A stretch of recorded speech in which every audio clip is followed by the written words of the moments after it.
ఇంకా ఈరోజు కూడా ఇంకా ఆ జిల్లాలో ఆ నిడదవోలు సీటు కోసం వాళ్ళు కొట్టుకుంటున్నారు, ఇంకేదో సీటు కోసం ఇక్కడ కొట్టుకుంటున్నారు, వాళ్ళు వెళ్ళిపోతానంటున్నారు, వీళ్ళు వెళ్ళిపోతానంటున్నారు అని మాట్లాడుతున్నారు. ఆ మధ్యన బాలశౌరి వికెట్ డౌన్ మాట్లాడుకున్నాం. ఎందుకు డౌన్ అయిందో తెలుసుకుంటారా బాబు, దాని గురించి మాట్లాడండి అంటే మాట్లాడరు. ఎంతసేపు జనసేనకి అన్యాయం జరుగుతుంది, లేకపోతే వీళ్ళకి అన్యాయం జరుగుతుంది, పలానా వ్యక్తులకు అన్యాయం జరుగుతుంది అని ఇక్కడిక్కడ కుంపట్లు పెట్టడం. మరి ఇవాళ మంచి వ్యక్తి, మిత్రుడు లావు శ్రీకృష్ణదేవరాయలు, మరి తను కూడా పార్టీకి రాజీనామా చేయటం జరిగింది. ఆలోచించండి. సరే, బాలశౌరి వ్యక్తిత్వం గురించి నేను మాట్లాడను, మీరు బాగా ప్రేమించారు. లావు శ్రీకృష్ణదేవరాయలు మంచి వ్యక్తి, మరి అతను కూడా మీరు ఎందుకు భరించలేకపోయారు? నేనంటే దుర్మార్గుడిని, ఏదో పబ్లిసిటీ కోసం 4.5 ఏళ్ళ నుంచి మాట్లాడుతా ఉన్నాను. సరే, కృష్ణదేవరాయలు గారు ఇప్పుడు మిమ్మల్ని ఏమన్నా మావాడు, మరి ఎందుకు వీలేవలసి వచ్చింది?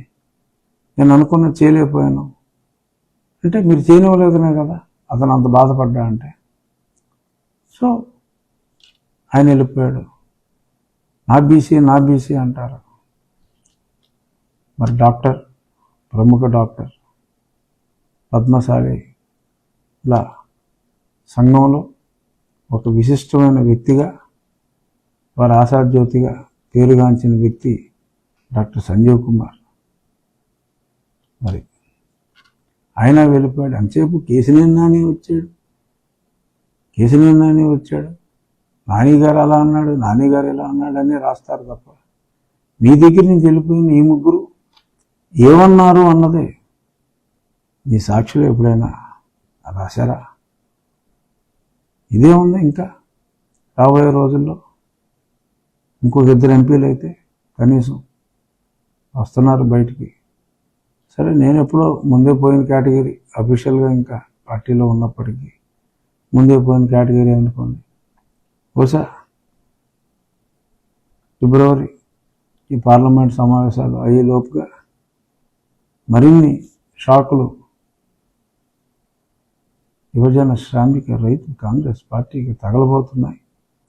వాటి గురించి రాసుకున్నామ్మా, వాటి గురించి కూడా రాసుకోండి. కొన్ని వాటి గురించే రాసుకోవక్కర్లా, వాటి గురించి కూడా రాసుకోండి, మా పార్టీల గురించి కూడా రాసుకోండి.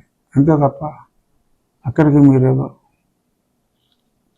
చాలా పరిశుద్ధంగా ఉన్నట్టు వీళ్ళనే ఇలాగా ఈ పార్టీలోనే లేని లుకలుకల్ని సృష్టించే ప్రయత్నం, ఎలాగైనా గ్యాప్ క్రియేట్ చేయాలనే ప్రయత్నం చేయటం ఇట్స్ నాట్, అంటే ప్రజలకు అర్థమవుతుంది, ప్రజలే అసహించుకుంటారు, అది వేరే విషయం. సో మీ ఇల్లు మీరు సరి చేసుకోండి, మా ఇల్లు ఎలా సరి చేసుకోవాలో మాకు తెలుసు అనేది మరొక్కసారి మీకు సజ్జల గారికి, సాక్షి యాజమాన్యం అంటే అందరూ కవర్ అయిపోతారు కాబట్టి వారికి నేను వినమ్రతతో విన్నవించుకుంటున్నాను. మరొకసారి ముగించే ముందు నారా లోకేష్ ఆయన విజయవంతంగా ఆయన తలపెట్టిన కార్యక్రమాలన్నీ విజయవంతంగా అయి అప్రతిహత విజయాన్ని మరి కూటమికి అందించే వ్యక్తుల్లో ఒక విశిష్ట వ్యక్తిగా ఉండాలి అని కోరుకుంటూ